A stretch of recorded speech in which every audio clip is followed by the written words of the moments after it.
Chapter 16. The Aurora's Drift.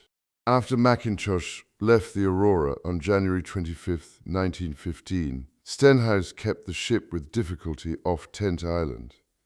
The ice anchors would not hold, owing to the continual breaking away of the pack, and he found it necessary much of the time to steam slow ahead against the floes. The third sledging party, under Cope, left the ship on the afternoon of the 31st, with a motor tractor towing 2 sledges, and disappeared towards Hut Point. Cope's party returned to the ship on February 2nd and left again on February 5th, after a delay caused by the loose condition of the ice. 2 days later, after more trouble with drifting floes, Stenhouse proceeded to Cape Evans, where he took a line of soundings for the winter quarters. During the next month, the Aurora occupied various positions in the neighborhood of Cape Evans. No secure moorings were available. The ship had to keep clear of threatening floes, dodge growlers and drifting bergs, and find shelter from the blizzards. A sudden shift of wind on February 24th, when the ship was sheltering in the lee of Glacier Tongue, caused her to be jammed hard against the low ice off the glacier, but no damage was done. Early in March, Stenhouse sent moorings ashore at Cape Evans, and on March 11th he proceeded to Hut Point, where he dropped anchor in Discovery Bay. Here he landed stores, amounting to about 2 months' full rations for 12 men, and embarked Spencer Smith, Stevens, Hook, Richards, Ninnis, and Gaze with 2 dogs. He returned to Cape Evans that evening. We had a bad time when we were sculling about the Sound, first endeavoring to make Hut Point to land provisions, and then looking for winter quarters in the neighborhood of Glacier Tongue, wrote Stenhouse afterwards. The ice kept breaking away in small floes, and we were apparently no nearer to anywhere than when the sledges left. We were frustrated in every move. The ship broke away from the fast ice in blizzards, and then we went dodging about the Sound from the Ross Island side to the western pack, avoiding and clearing floes and growlers in heavy drift when we could see nothing, our compasses unreliable, and the ship short-handed. In that homeless time I kept watch and watch with the second officer, and was hard-pressed to know what to do. Was ever ship in such predicament? To the northward of Cape Royds was taboo, as also was the coast south of Glacier Tongue. In a small stretch of ice-bound coast we had to find winter quarters. The ice lingered on, and all this time we could find nowhere to drop anchor, but had to keep steam handy for emergencies. Once I tried the north bay of Cape Evans, as it apparently was the only ice-free spot. I called all hands, and making up a boat's crew with one of the firemen, sent the whaler away with the second officer in charge to sound. No sooner had the boat left ship than the wind freshened from the northward, and large bergs and growlers, setting into the bay, made the place untenable. The anchorage I eventually selected seemed the best available, and here we are drifting, with all plans upset, when we ought to be lying in winter quarters. A heavy gale came up on March 12th, and the Aurora, then moored off Cape Evans, dragged her anchor and drifted out of the bay. She went northward past Cape Barne and Cape Royds in a driving mist, with a heavy storm sea running. This gale was a particularly heavy one. The ship and gear were covered with ice, owing to the freezing of spray, and Stenhouse had anxious hours amid the heavy, ice-encumbered waters before the gale moderated. The young ice, which was continually forming in the very low temperature, helped to reduce the sea as soon as the gale moderated, and the Aurora got back to Cape Evans on the evening of the 13th. Ice was forming in the bay, and on the morning of the 14th Stenhouse took the ship into position for winter moorings. He got 3 steel hawsers out and made fast to the shore anchors. These hawsers were hove tight, and the Aurora rested then, with her stern to the shore, in 7 fathoms. 2 more wires were taken ashore the next day. Young ice was forming around the ship, and under the influence of wind and tide this ice began early to put severe strains upon the moorings. Stenhouse had the fires drawn and the boiler blown down on the 20th, and the engineer reported at that time that the bunkers contained still 118 tons of coal. The ice broke away between Cape Evans and Cape Barne on the 23rd, and pressure around the ship shattered the bay ice and placed heavy strains on the stern moorings. The young ice, about 4 inches thick, went out eventually and left a lead along the shore. The ship had set in towards the shore, owing to the pressure, and the stern was now in 4.5 fathoms. Stenhouse tightened the moorings and ran out an extra wire to the shore anchor. The nature of the ice movements is illustrated by a few extracts from the log. March 27th, 5 p.m. Ice broke away from shore and started to go out. 8 p.m. Light southerly airs, fine, ice setting out to northwest.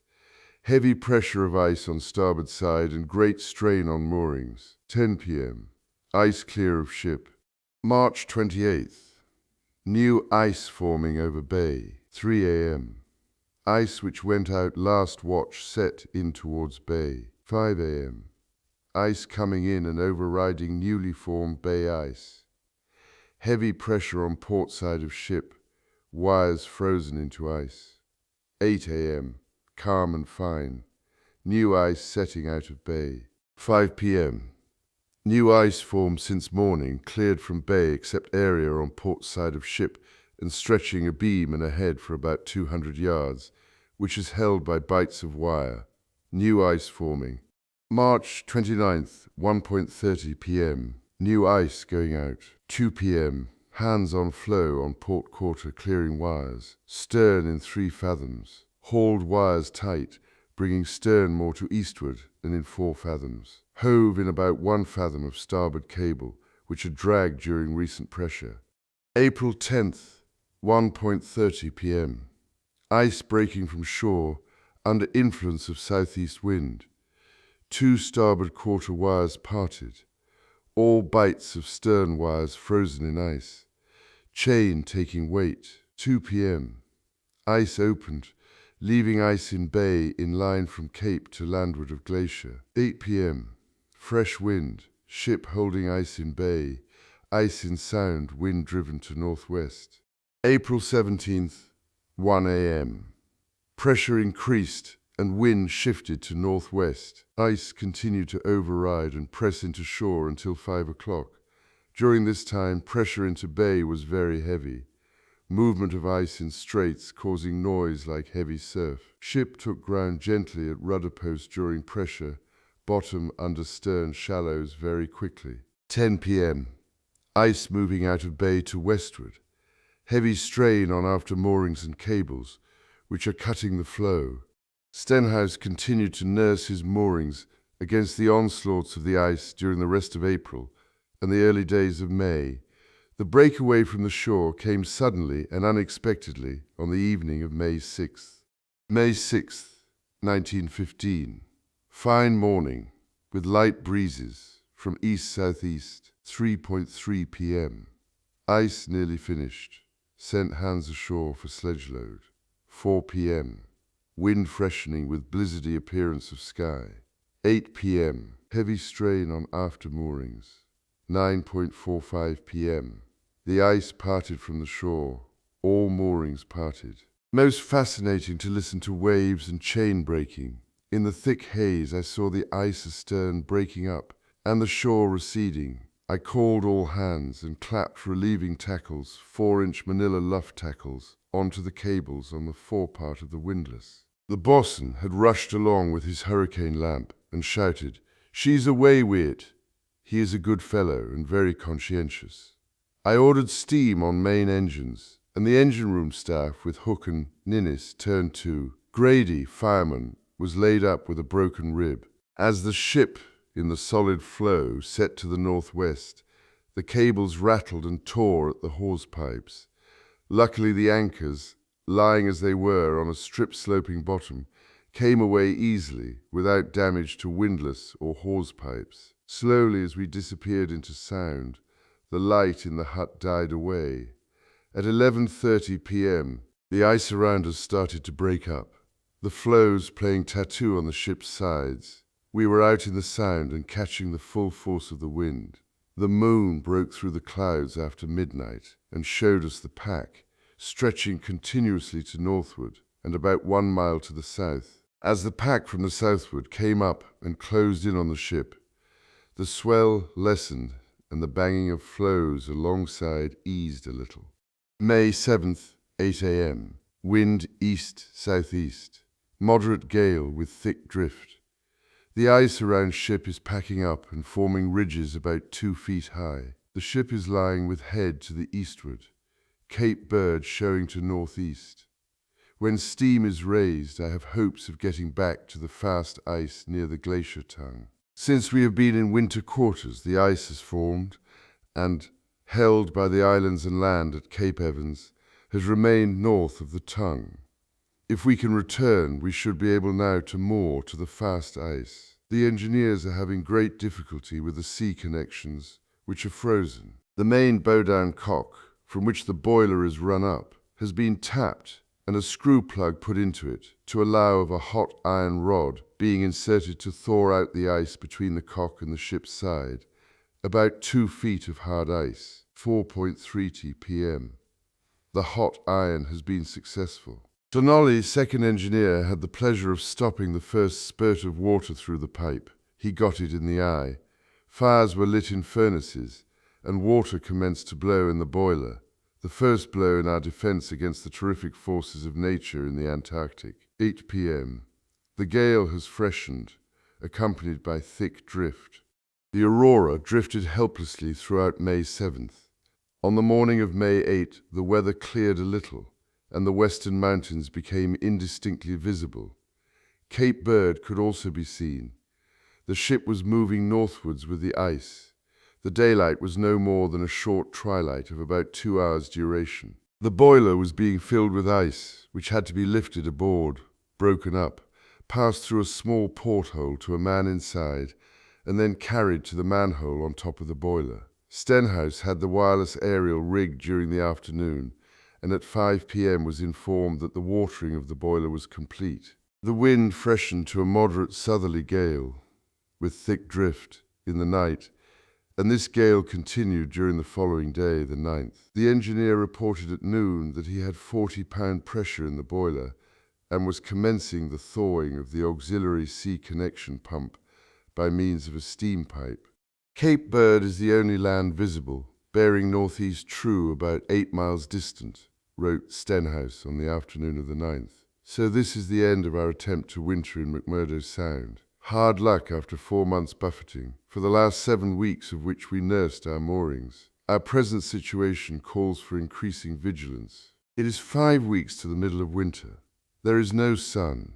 The light is little and uncertain, and we may expect many blizzards. We have no immediate water supply, as only a small quantity of fresh ice was aboard when we broke drift.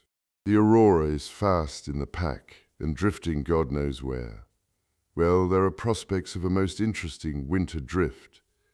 We are all in good health, except Grady, whose rib is mending rapidly. We have good spirits and we will get through. But what of the poor beggars at Cape Evans and the southern party? It is a dismal prospect for them. There are sufficient provisions at Cape Evans, Hut Point, and, I suppose, Cape Royds. But we have the remaining Burberrys, clothing, etc., for next year's sledging still on board. I see little prospect of getting back to Cape Evans or anywhere in the Sound. We are short of coal and held firmly in the ice. I hope she drifts quickly to the northeast. Then we can endeavour to push through the pack and make for New Zealand, coal, and return to the barrier eastward of Cape Crozier. This could be done, I think, in the early spring, September. We must get back to aid the depot laying next season. A violent blizzard raged on May 10th and 11th. I never remember such wind force, said Stenhouse. It was difficult to get along the deck. The weather moderated on the 12th, and a survey of the ship's position was possible. We are lying in a field of ice with our anchors and 75 fathoms of cable on each hanging at the bows. The after moorings were frozen into the ice astern of us at Cape Evans. Previous to the date of our leaving our winter berth, 4 small wires had parted. When we broke away, the chain 2 of the heavy 4-inch wires parted close to shore. The other wire went at the butts. The chain and 2 wires are still fast in the ice, and will have to be dug out. This morning we cleared the ice around the cables, but had to abandon the heaving in, as the steam froze in the return pipes from the windlass exhaust, and the joints had to be broken and the pipe thawed out. Hook was listening in from 8:30 p.m. to 12:30 a.m. for the Macquarie Island wireless station, 1340 miles away, or the Bluff, New Zealand station, 1860 miles away, but had no luck.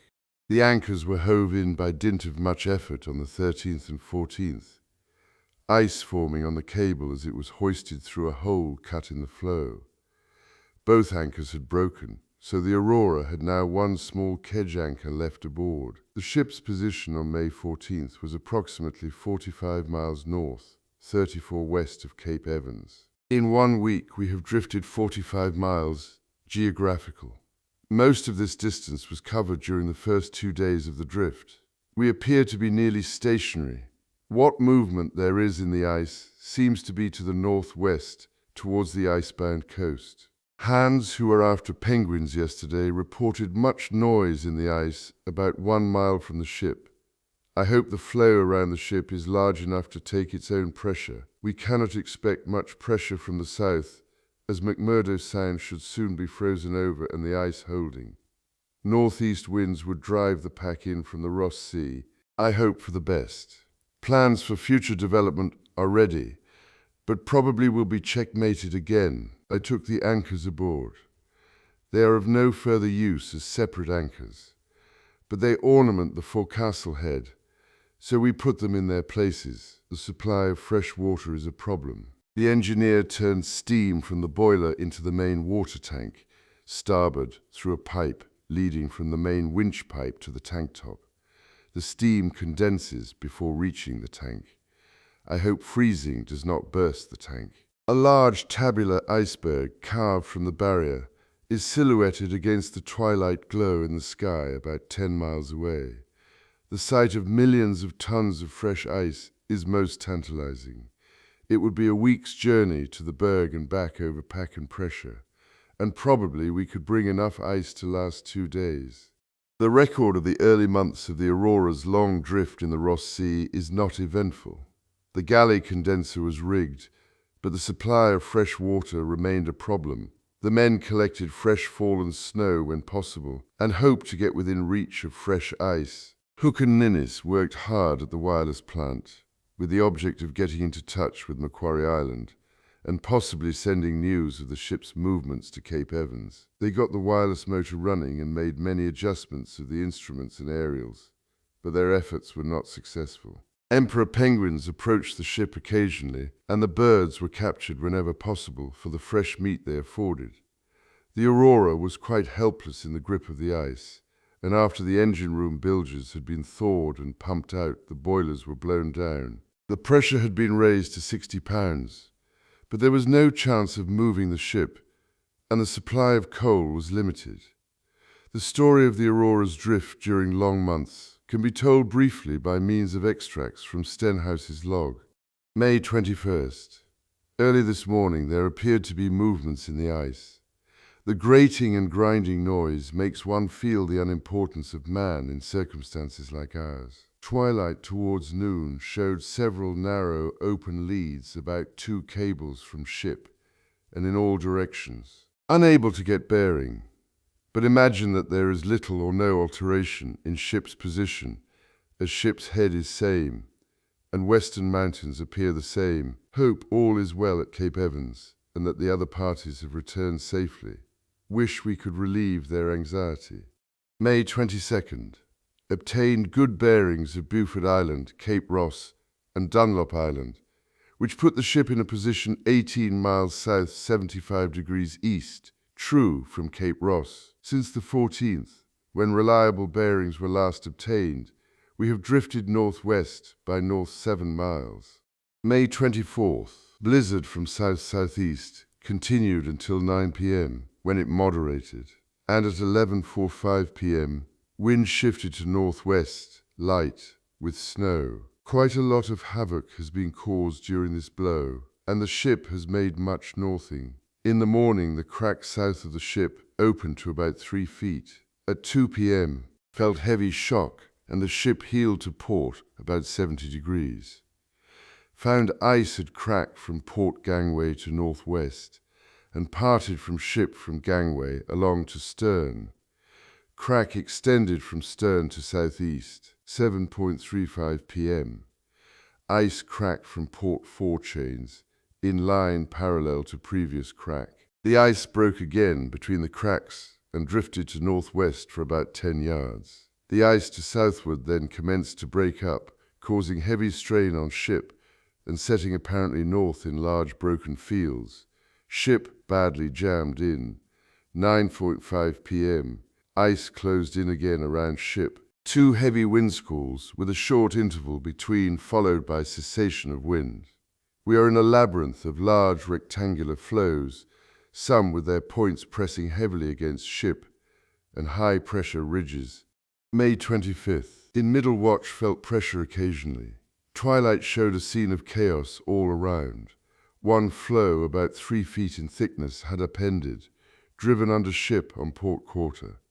As far as can be seen, there are heavy blocks of ice screwed up on end, and the scene is like a graveyard. I think swell must have come up under ice from seaward northeast, McMurdo Sound, and broken the ice, which afterwards started to move under the influence of the blizzard. Hardly think swell came from the Sound, as the cracks were wending from northwest to southeast, and also as the Sound should be getting icebound by now. If swell came from northeast, then there is open water not far away.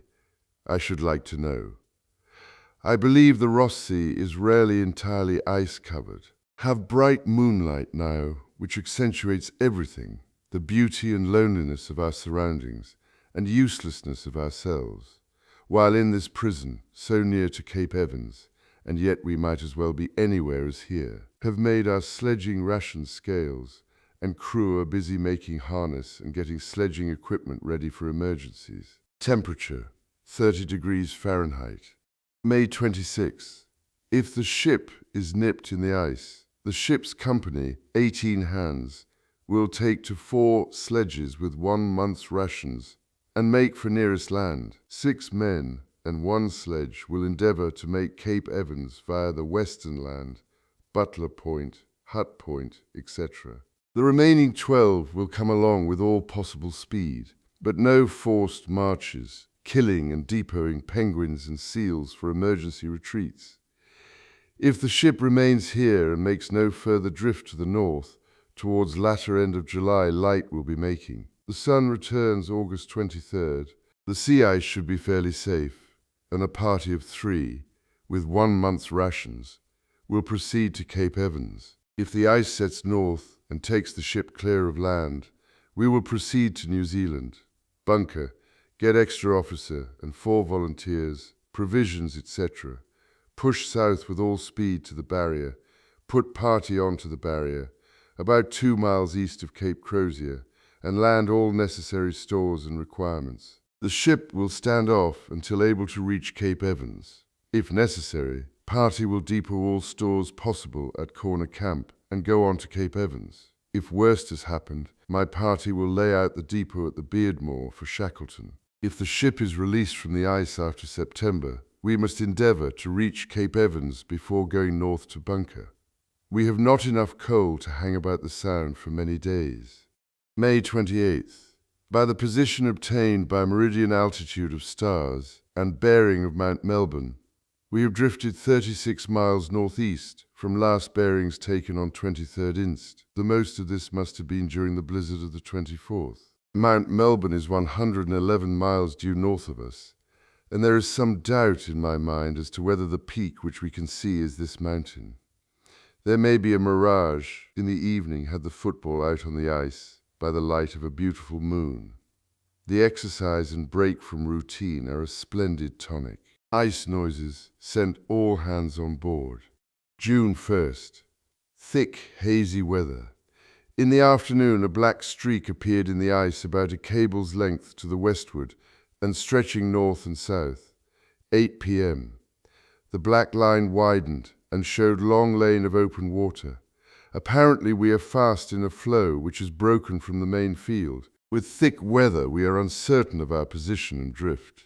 It will be interesting to find out what this crack in the ice signifies. I am convinced that there is open water, not far distant, in the Ross Sea. Tonight, Hook is trying to call up Cape Evans. If the people at the hut have rigged the set which was left there, they will hear all well from the Aurora. I hope they have. June 8th. Made our latitude 75 degrees 59 minutes south by altitude of Sirius. This is a very monotonous life, but all hands appear to be happy and contented. Find that we are not too well off for meals, and will have to cut rations a little. Grady is taking exercise now, and should soon be well again. He seems very anxious to get to work again, and is a good man. No wireless calls tonight, as there is a temporary breakdown, condenser jar broken.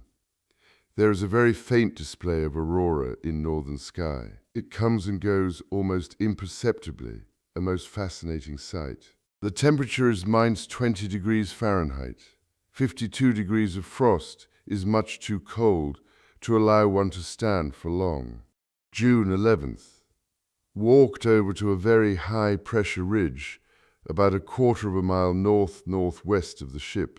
In the dim light, walking over the ice is far from being monotonous, as it is almost impossible to see obstacles, such as small, snowed-up ridges, which makes us wary and cautious. A dip in the sea would be the grand finale, but there is little risk of this, as the water freezes as soon as a lane opens in the ice. The pressure ridge is about 15 to 20 feet high for several hundred feet, and the ice all about it is bent up in a most extraordinary manner. At 9 p.m., Hook called Cape Evans, all well, Aurora, etc. 10 p.m., weather reports for 8 p.m., sent to Wellington, New Zealand and Melbourne via Macquarie Island. June 13th. The temperature in the chart room ranges from 0 to a little above freezing point. This is a very disturbing factor in rates of the chronometers, 5 in number, 3 GMT and 2 SID-T, which are kept in cases in a padded box, each case covered by a piece of blanket, and the box covered by a heavy coat. In any enclosed place where people pass their time, the niches and places where no heat penetrates are covered with frozen breath. There will be a big thaw out when the temperature rises. June 14th. Mount Melbourne is bearing north 14 degrees west true. Our approximate position is 40 miles east-northeast of Nordenskjold ice tongue. At 9 p.m., Hook called Cape Evans and sent weather reports to Wellington and Melbourne via Macquarie Island. Hook and Ninnis on several evenings at about 11 o'clock have heard what happened to be faint messages, but unreadable. He sent word to Macquarie Island of this, in hopes that they would hear and increase the power. June 20th. During this last blow with its accompanying drift snow, there has been much leakage of current from the aerial during the sending of reports. This is apparently due to induction caused by the snow accumulating on the insulators aloft, and thus rendering them useless, and probably to increased inductive force of the current in a body of snowdrift. Hook appears to be somewhat downhearted over it, and, after discussing the matter, gave me a written report on the non-success, up to the present time, of his endeavors to establish communication. He thinks that the proximity of the magnetic pole and aurora australis might affect things. The radiation is good and sufficient for normal conditions. His suggestion to lead the downed lead wires out to the ahead and astern would increase scope, but I cannot countenance it owing to unsettled state of ice and our two lofty poles. June 21st. Blowing gale from southwest throughout day, but for short spell of westerly breeze about 5 p.m. Light drift at frequent intervals, very hazy, and consequently no land in sight during short twilight. Very hard up for mitts and clothing. What little we have on board I have put to one side for the people at the hut. Have given Thompson instructions to turn crew to making pair mitts and helmet out of Jaeger fleece for all hands forward. With strict economy we should make things spin out. Cannot help worrying over our people at the hut. Although worrying does no good, one cannot do otherwise in this present impotent state. 11 p.m. Wind howling and whistling through rigging. Outside, in glare of moon, flying drift and expanse of ice field. Desolation. June 22nd. Today the sun has reached the limit of his northern declination, and now he will start to come south. Observed this day as holiday, and in the evening had hands aft to drink to the health of the king and the expedition. All hands are happy, but miss the others at Cape Evans. I pray to God we may soon be clear of this prison and in a position to help them. We can live now for sunlight and activity. July 1st. The 1st of July, thank God. The days pass quickly. Through all my waking hours one long thought of the people at Cape Evans. But one must appear to be happy and take interest in the small happenings of shipboard. July 3rd. Rather hazy with very little light. Moderate west-northwest to southwest winds until noon, when wind veered to south and freshened. No apparent change in ship's position. The berg is on the same bearing, 1 point on the port quarter, and apparently the same distance off. Mount Melbourne was hidden behind a bank of clouds. This is our only landmark now, as Franklin Island is towered in perpetual gloom.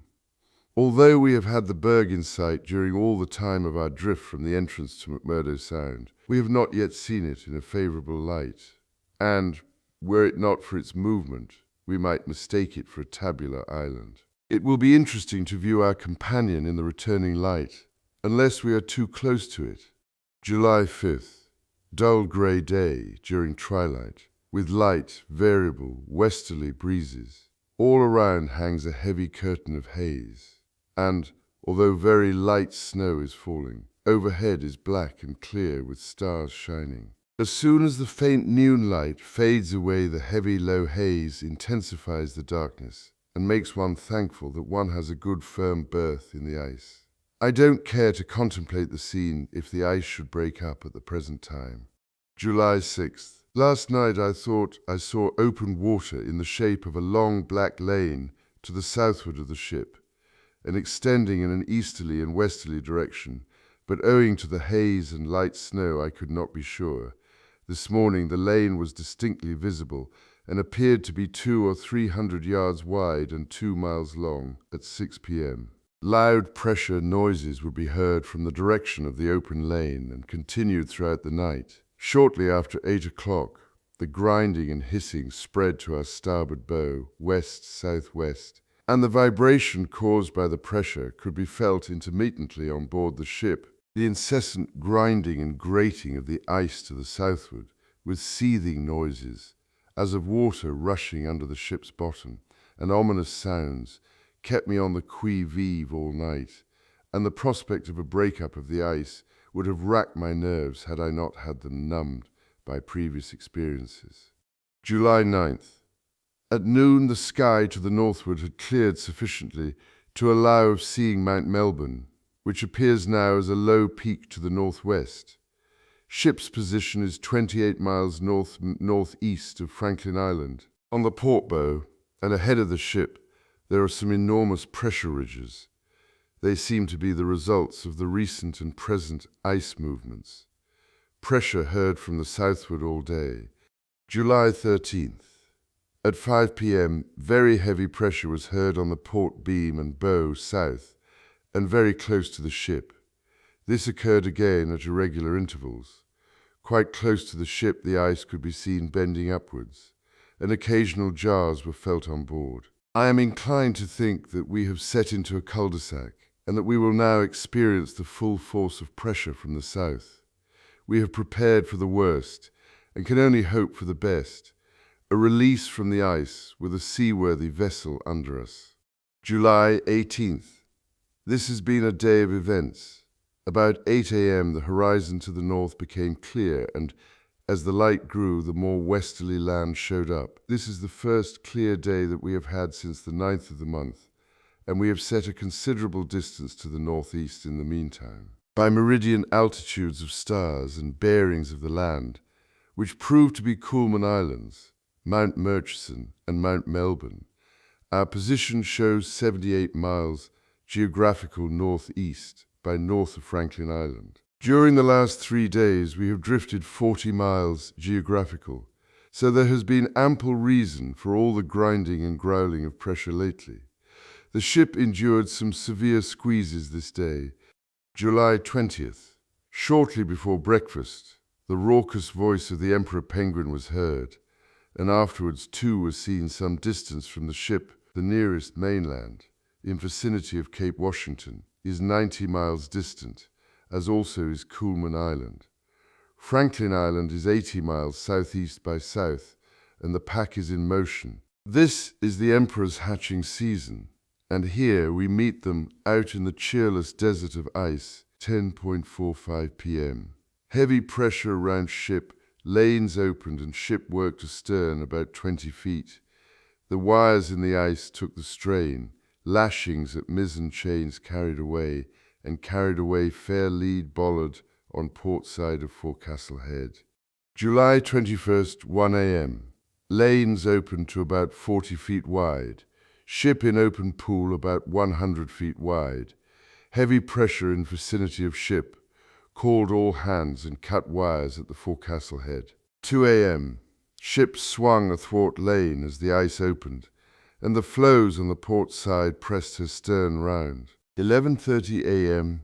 Pack of killer whales came up in the lane around the ship. Some broke soft ice, about 1 inch thick, and pushed their heads through, rising to 5 or 6 feet perpendicularly out of the water. They were apparently having a look round. It is strange to see killers in this immense field of ice. Open water must be near, I think. 5:15 p.m. New ice of lanes cracked and opened. Floes on port side pushed stern onto ice, a floe. Floes then closed in and nipped the ship fore and aft. The rudder was bent over to starboard and smashed.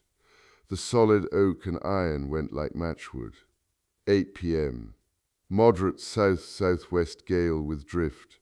Much straining of timbers with pressure. 10 p.m.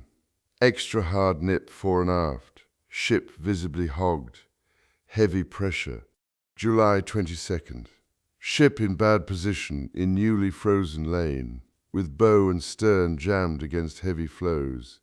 Heavy strain with much creaking and groaning. 8 a.m.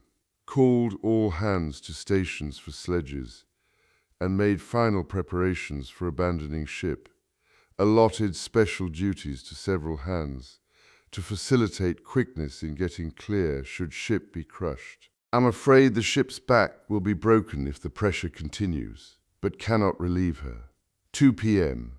Ship lying easier. Poured sulfuric acid on the ice astern in hopes of rotting crack and relieving pressure on stern post, but unsuccessfully. Very heavy pressure on and around ship, taking strain fore and aft and on starboard quarter. Ship jumping and straining and listing badly. 10 p.m. Ship has crushed her way into new ice on starboard side and slewed a slant lane with stern post clear of land ice. 12 p.m. Ship is in safer position, lanes opening in every direction. July 23rd. Caught glimpse of Coolman Island through haze. Position of ship south 14 degrees east. True. 80 miles off Coolman Island. Pressure continued intermittently throughout the day and night, with occasional very heavy squeezes to the ship which made timbers crack and groan. The ship's stern is now in a more or less soft bed, formed of recently frozen ice of about 1 foot in thickness. I thank God that we have been spared through this fearful nightmare. I shall never forget the concertina motions of the ship during yesterday's and Wednesday's fore and aft nips. July 24th. Compared with previous days, this is a quiet one. The lanes have been opening and closing, and occasionally the ship gets a nasty squeeze against the solid floe on our starboard quarter. The more lanes that open, the better, as they form springs when covered with thin ice, which makes to a thickness of 3 or 4 inches in a few hours, between the solid and heavier floes and fields. Surely we have been guided by the hands of Providence to have come in heavy grinding pack for over 200 miles, geographical, skirting the icebound western shore, around and to the north of Franklin Island, and now into what appears a clear path to the open sea. In view of our precarious position and the lives of men in jeopardy, I sent this evening an aerogram to H.M. King George, asking for a relief ship. I hope the wireless gets through. I have sent this message after much consideration, and know that in the event of our non-arrival in New Zealand on the specified date, November 1st, a relief ship will be sent to aid the Southern Party. July 25th. Very heavy pressure about the ship. During the early hours, a large field on the port quarter came charging up, and on meeting our floe tossed up a ridge from 10 to 15 feet high. The blocks of ice, as they broke off, crumbled and piled over each other to the accompaniment of a thunderous roar. Throughout the day the pressure continued, the floes alternately opening and closing, and the ship creaking and groaning during the nips between floes. August 4th. For 9 days we have had southerly winds, and the last 4 we have experienced howling blizzards. I am sick of the sound of the infernal wind. Din, din, din, and darkness. We should have seen the sun today, but a bank of cumulus effectually hid him, although the daylight is a never-ending joy. August 6th. The wind moderated towards 6 a.m., and about breakfast time, with a clear atmosphere, the land from near Cape Cotter to Cape Adare was visible. What a day of delights! After 4 days of thick weather, we find ourselves in sight of Cape Adare, in a position about 45 miles east of Possession Isles. In this time we have been set 100 miles. Good going.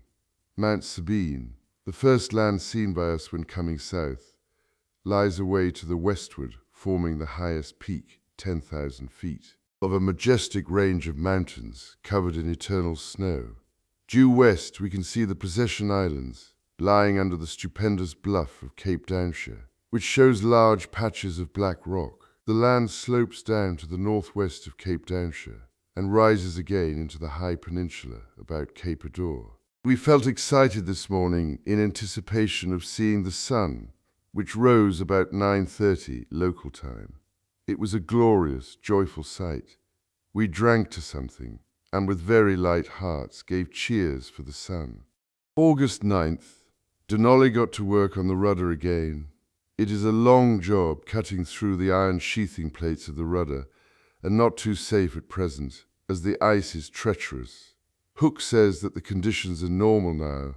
I wish for his sake that he could get through. He is a good sportsman and keeps on trying, although I am convinced he has little hope with this inadequate aerial. August 10th. The ship's position is latitude 70 degrees 40 minutes south, 40 miles north, 29 degrees east of Cape Adare. The distance drifted from August 2nd to 6th was 100 miles, and from the 6th to the 10th, 88 miles. August 12th. By observation and bearings of land, we are 45 miles northeast of Cape Adare, in latitude 70 degrees 42 minutes south. This position is a little to the eastward of the position on the 10th. The bearings as laid off on a small-scale chart of mnemonic projection are very inaccurate, and here we are handicapped, as our chronometers have lost all regularity. Donnelly and Grade are having quite a job with the iron platings on the rudder, but should finish the cutting tomorrow. A jury rudder is nearly completed. This afternoon we mixed some concrete for the lower part, and had to use boiling water, as the water froze in the mixing. The carpenter has made a good job of the rudder, although he has had to construct it on the quarterdeck in low temperatures and exposed to biting blasts. August 16th. We are backing and filling about 40 miles northeast of Cape Adare. This is where we expected to have made much mileage. However, we cannot grumble and must be patient. There was much mirage to the northward, and from the crow's nest, a distinct appearance of open water could be seen stretching from north-northwest to northeast. August 17th. A glorious day. Land is distinctly visible, and to the northward the black fringe of water sky over the horizon hangs continuously. Hook heard Macquarie Island speaking Hobart. The message heard was the finish of the weather reports. We have hopes now of news in the near future. August 23rd. Saw the land in the vicinity of Cape North. To the south-southwest, the white cliffs and peaks of the inland ranges were very distinct, and away in the distance to the southwest could be seen a low stretch of undulating land. At times Mount Sabine was visible through the gloom. The latitude is 69 degrees 44.5 south. We are 58 miles north, 40 miles east of Cape North. August 24th. We lifted the rudder out of the ice and placed it clear of the stern, athwart the fore and aft line of the ship. We had quite a job with it, weight 4.5 tons, using treble and double sheave blocks purchase, but with the endless chain tackle from the engine room and plenty of beef and leverage, we dragged it clear. All the pintles are gone at the fore part of the rudder. It is a clean break and bears witness to the terrific force exerted on the ship during the nip. I am glad to see the rudder upon the ice and clear of the propeller. The blade itself, which is solid oak and sheathed on 2 sides and after part halfway down, with 3/4-inch iron plating, is undamaged, save for the broken pintles. The twisted portion is in the rudder trunk. August 25th, 11 p.m.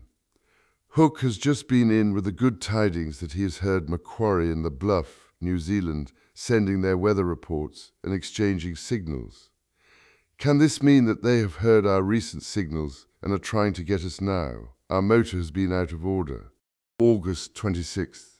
The carpenter has finished the jury rudder and is now at work on the lower end of the rudder truck, where the rudder burst into the stern timbers. We are lucky in having this opportunity to repair these minor damages, which might prove serious in a seaway. August 31st, 6:30 a.m. Very loud pressure noises to the southeast. I went aloft after breakfast and had the pleasure of seeing many open lanes in all directions. The lanes of yesterday are frozen over, showing what little chance there is of a general and continued break-up of the ice until the temperature rises. Land was visible, but far too distant for even approximate bearings. The berg still hangs to the northwest of the ship. We seem to have pivoted outwards from the land. We cannot get out of this too quickly, and although every one has plenty of work and is cheerful, the uselessness of the ship in her present position palls. September 5th. The mizzen wireless mast came down in a raging blizzard today. In the forenoon I managed to crawl to windward on the top of the bridge house, and under the lee of the chart house, watched the mast bending over with the wind and swaying like the branch of a tree, but after the aerial had stood throughout the winter, I hardly thought the mast would carry away. Luckily, as it is dangerous to life to be on deck in this weather, food is brought from the galley in relays through blinding drift and over big heaps of snow. No one was about when the mast carried away. September 8th. This is dull, miserable weather. Blow, snow, and calm for an hour or two. Sometimes it blows in this neighborhood without snow, and sometimes with. This seems to be the only difference. I have 2 patients now, Larkman and Moogridge. Larkman was frostbitten on the great and second toes of the left foot some time ago, and has so far taken little notice of them. Now they are causing him some alarm as gangrene has set in. Moogridge is suffering from an intermittent rash, with red, inflamed skin and large, short-lived blisters. I don't know what the deuce it is, but the nearest description to it in a materia medica, etc., is pemphigus, so pemphigus it is, and he has been tonicked and massaged. September 9th.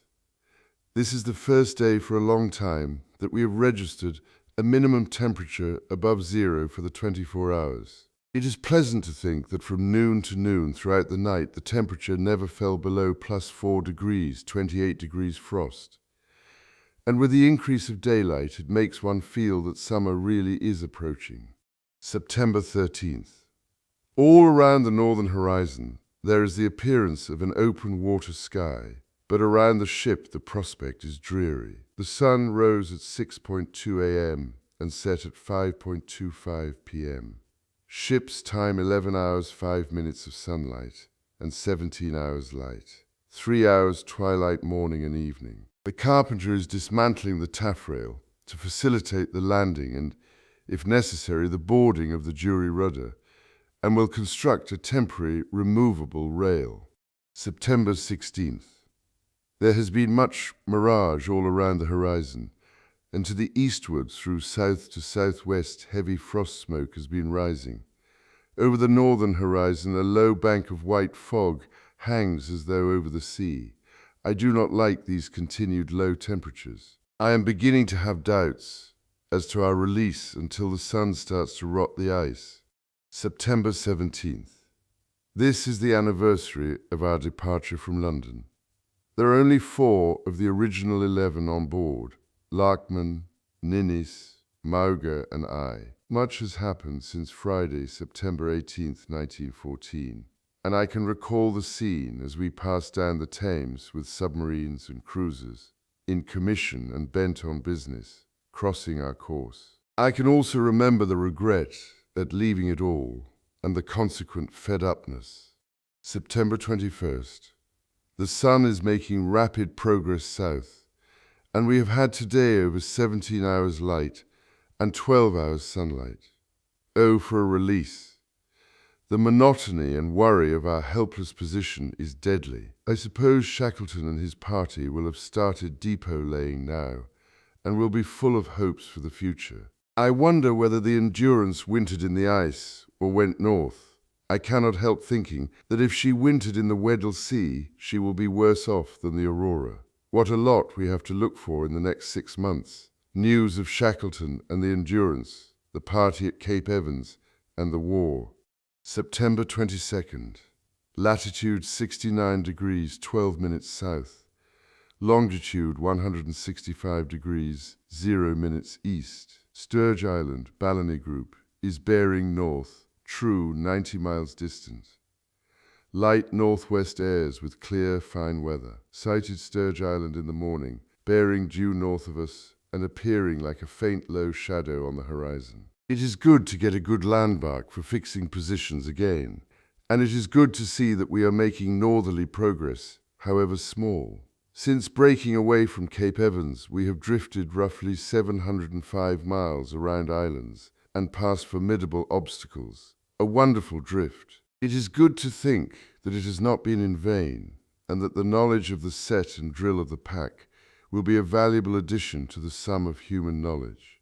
The distance from Cape Evans to our present position is 705 miles geographical.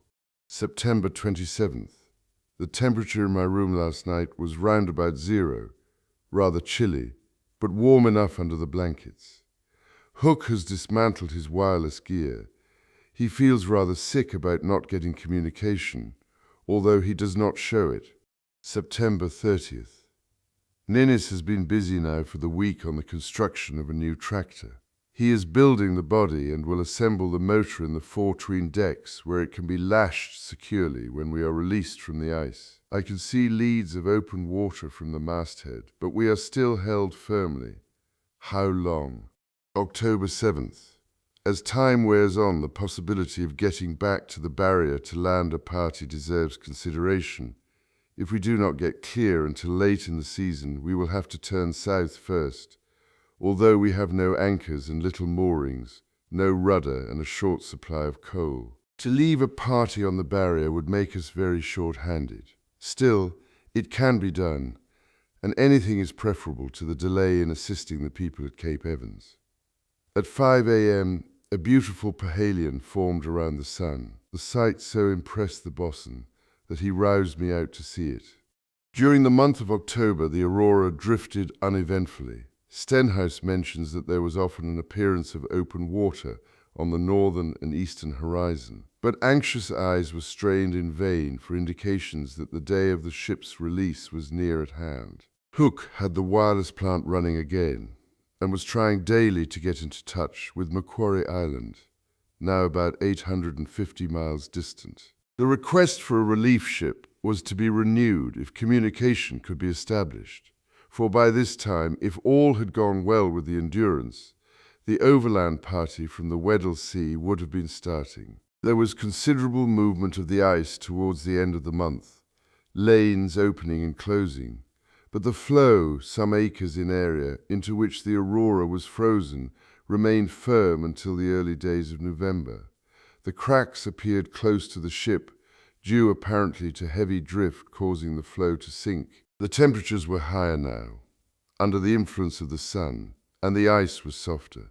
Thawing was causing discomfort in the quarters aboard. The position on November 12th was reckoned to be latitude 66 degrees 49 minutes south, longitude 155 degrees 17 minutes 45 seconds east. Stenhouse made a sounding on November 17th in latitude 66 degrees 40 minutes south, longitude 154 degrees 45 minutes east, and found bottom at 194 fathoms.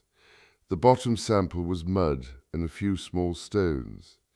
The sounding line showed a fairly strong undercurrent to the northwest. We panned out some of the mud, says Stenhouse, and in the remaining grit found several specks of gold. 2 days later, the trend of the current was southeasterly. There was a pronounced thaw on the 22nd. The cabins were in a dripping state, and recently fallen snow was running off the ship in little streams. All hands were delighted, for the present discomfort offered promise of an early breakup of the pack. November 23rd. At 3 a.m., Young Island, Balleny Group, was seen bearing north 54 degrees east. True. The island, which showed up clearly on the horizon under a heavy stratus-covered sky, appeared to be very far distant. By latitude at noon, we are in 66 degrees 26 minutes south. As this is the charted latitude of Peak Foreman, Young Island, the bearing does not agree. Land was seen at 8 a.m., bearing south 60 degrees west. True. This, which would appear to be Cape Hudson, loomed up through the mists in the form of a high, bold headland, with low, undulating land stretching away to the south-southeast and to the westward of it. The appearance of this headland has been foretold for the last 2 days by masses of black fog, but it seems strange that land so high should not have been seen before, as there is little change in the atmospheric conditions. November 24th. Overcast and hazy during forenoon, cloudy, clear, and fine in afternoon and evening. Not a vestige of land can be seen, so Cape Hudson is really Cape Flyaway. This is most weird. All hands saw the headland to the southwest, and some of us sketched it. Now, afternoon. Although the sky is beautifully clear to the southwest, nothing can be seen. We cannot have drifted far from yesterday's position. No wonder Wilkes reported land, 9 p.m. A low fringe of land appears on the horizon, bearing southwest, but in no way resembles our cape of yesterday. This afternoon we took a cast of the lead through the crack 200 yards west of the ship, but found no bottom at 700 fathoms. An interesting incident on November 26th was the discovery of an emperor penguin rookery. Ninnis and Kavanagh took a long walk to the northwest and found the deserted rookery. The depressions in the ice, made by the birds, were about 18 inches long and contained a grayish residue. The rookery was in a hollow surrounded by pressure ridges 6 feet high. Apparently about 20 birds had been there. No pieces of eggshell were seen, but the petrels and skuas had been there in force, and probably would have taken all scraps of this kind. The floes were becoming soft and rotten, and walking was increasingly difficult. Deep pools of slush and water, covered with thin snow, made traps for the men. Stenhouse thought that a stiff blizzard would break up the pack. His anxiety was increasing with the advance of the season, and his log is a record of deep yearning to be free and active again. But the grip of the pack was inexorable. The hands had plenty of work on the Aurora, which was being made ship-shape after the buffeting of the winter storms.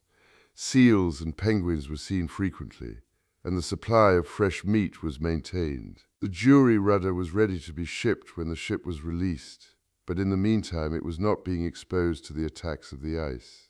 "No appreciable change in our surroundings," was the note for December 17th.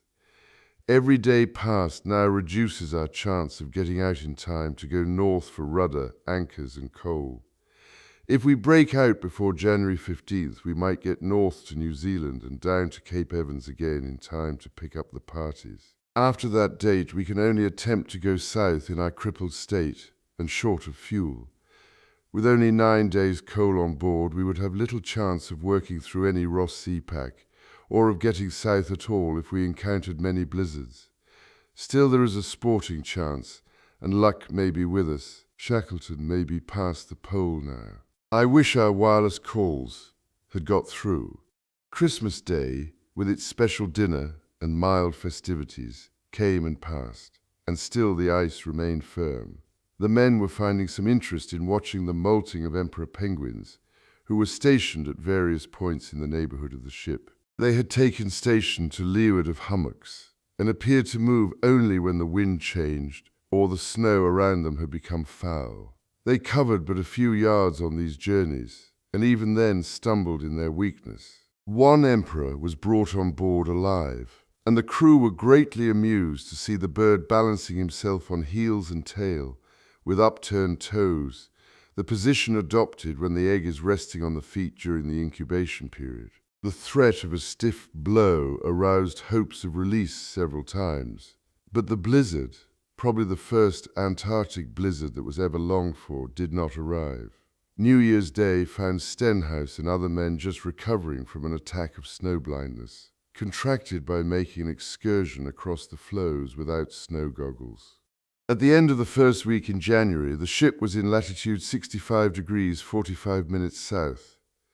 The pack was well broken a mile from the ship, and the ice was rolling fast. Under the bows and stern, the pools were growing and stretching away in long lanes to the west. A seal came up to blow under the stern on the 6th, proving that there was an opening in the sunken ice there. Stenhouse was economizing in food. No breakfast was served on the ship, and seal or penguin meat was used for at least one of the 2 meals later in the day. All hands were short of clothing, but Stenhouse was keeping intact the sledging gear intended for the use of the shore party. Strong, variable winds on the 9th raised hopes again, and on the morning of the 10th the ice appeared to be well broken from half a mile to a mile distant from the ship in all directions. It seems extraordinary that the ship should be held in an almost unbroken flow of about a mile square, the more so as this patch was completely screwed and broken during the smash in July, and contains many faults. In almost any direction at a distance of half a mile from the ship, there are pressure ridges of 8-inch ice piled 20 feet high. It was provident that although so near these ridges were escaped. The middle of January was past, and the Aurora lay still in the ice. The period of continuous day was drawing towards its close, and there was an appreciable twilight at midnight. A dark water sky could be seen on the northern horizon. The latitude on January 24th was 65 degrees 39.5 minutes south. Towards the end of the month, Stenhouse ordered a thorough overhaul of the stores and general preparations for a move. The supply of flour and butter was ample. Other stores were running low, and the crew lost no opportunity of capturing seals and penguins. Adelies were traveling to the east-southeast in considerable numbers, but they could not be taken unless they approached the ship closely, owing to the soft condition of the ice. The wireless plant, which had been idle during the months of daylight, had been rigged again, and Hook resumed his calls to Macquarie Island on February 2nd. He listened in vain for any indication that he had been heard. The pack was showing much movement, but the large floe containing the ship remained firm. The breakup of the floe came on February 12th. Strong northeast to southeast winds put the ice in motion and brought a perceptible swell. The ship was making some water, a foretaste of a trouble to come, and all hands spent the day at the pumps, reducing the water from 3 feet 8.5 inches in the well to 12 inches, in spite of frozen pipes and other difficulties. Work had just finished for the night when the ice broke astern, and quickly split in all directions under the influence of the swell. The men managed to save some seal meat which had been cached in a drift near the gangway.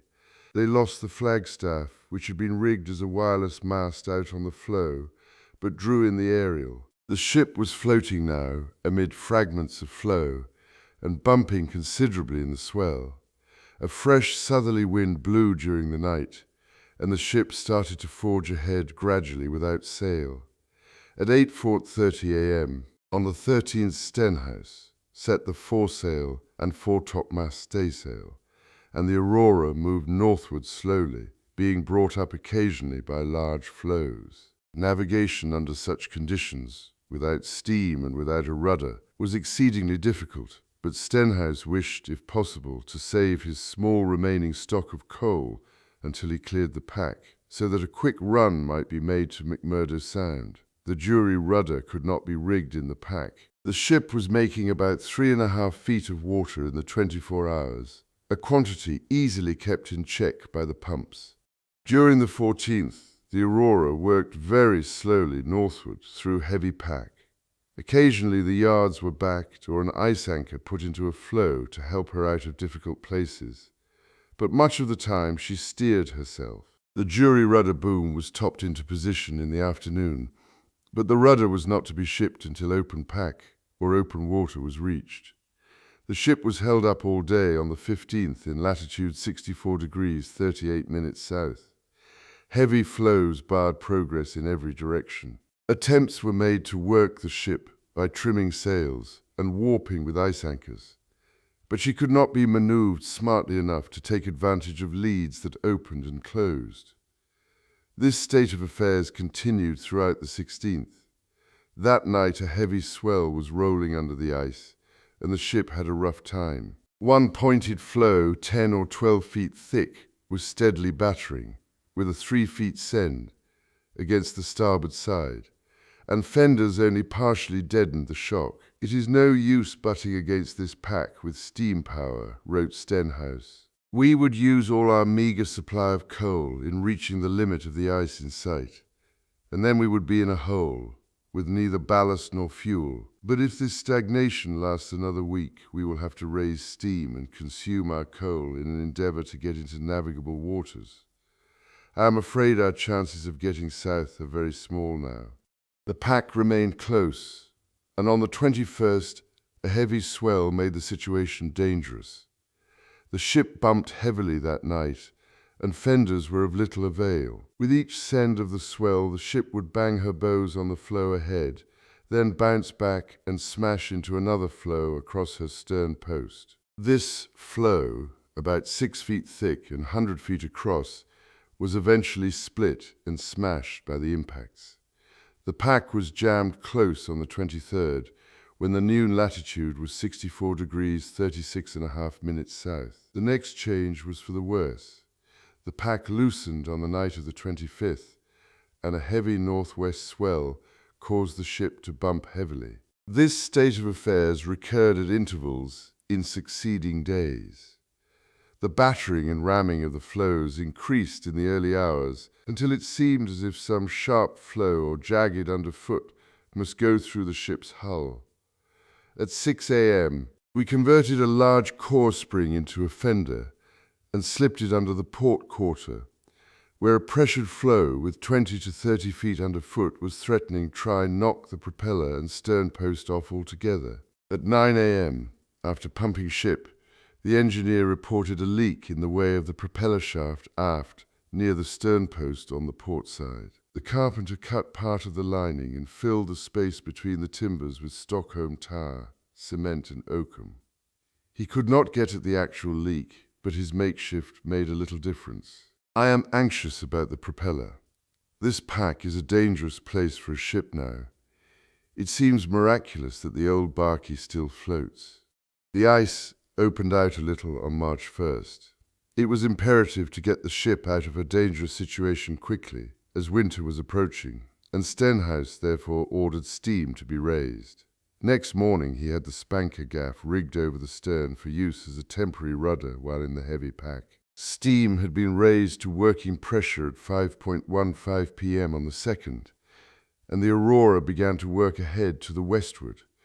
Progress was very slow owing to heavy floes and deep underfoots, which necessitated frequent stoppages of the engines. Open water was in sight to the north and northwest the next morning, after a restless night spent among the rocking floes. But progress was very slow. The Aurora went to leeward under the influence of a west-southwest breeze, and steering by means of the yards and a warp anchor was a ticklish business. The ship came to a full stop among heavy floes before noon on the 3rd, and 3 hours later, after vain attempts to warp ahead by means of ice anchors, Stenhouse had the fires partially drawn to save coal and banked. No advance was made on March 4th and 5. A moderate gale from the east-northeast closed the ice and set it in motion, and the Aurora, with banked fires, rolled and bumped heavily. 17 bergs were in sight, and one of them was working southwards into the pack and threatening to approach the ship. During the night, the engines were turned repeatedly by the action of ice on the propeller blades. All theories about the swell being non-existent in the pack are false, wrote the anxious master. Here we are with a suggestion only of open water sky, and the ship rolling her scuppers under and sitting down bodily on the floes. The ice opened when the wind moderated, and on the afternoon of the 6th the Aurora moved northward again. Without a rudder, no jury rudder can yet be used amongst these swirling, rolling floes. The ship requires a lot of attention. Her head must be pointed between floes by means of ice anchors and warps, or by mooring to a floe and steaming round it. We kept a fairly good course between 2 bergs to our northward, and made about 5 miles northing till, darkness coming on, the men could no longer venture on the floes with safety to fix the anchors. The next 3 days were full of anxiety. The Aurora was held by the ice and subjected to severe buffeting, while 2 bergs approached from the north. On the morning of the 10th, the nearest berg was within 3 cables of the ship, but the pack had opened, and by 9:30 a.m. the ship was out of the danger zone and headed north-northeast. The pack continued to open during the afternoon, and the Aurora passed through wide stretches of small, loose floes and brash. Progress was good until darkness made a stop necessary. The next morning the pack was denser. Stenhouse shipped a preventer jury rudder, the weighted spanker gaff, but could not get steerage way. Broad leads were sighted to the northwest in the afternoon, and the ship got within a quarter of a mile of the nearest lead before being held up by heavy pack. She again bumped severely during the night, and the watch stood by with fenders to ease the more dangerous blows. Early next morning, Stenhouse lowered a jury rudder with steering pennants to drag through the water, and moved north to northwest through heavy pack. He made 16 miles that day on an erratic course, and then spent an anxious night with the ship setting back into the pack and being pounded heavily. Attempts to work forward to an open lead on the morning of the 13th were unsuccessful. Early in the afternoon, a little progress was made, with all hands standing by to fend off high ice, and at 4:50 p.m. the Aurora cleared the main pack.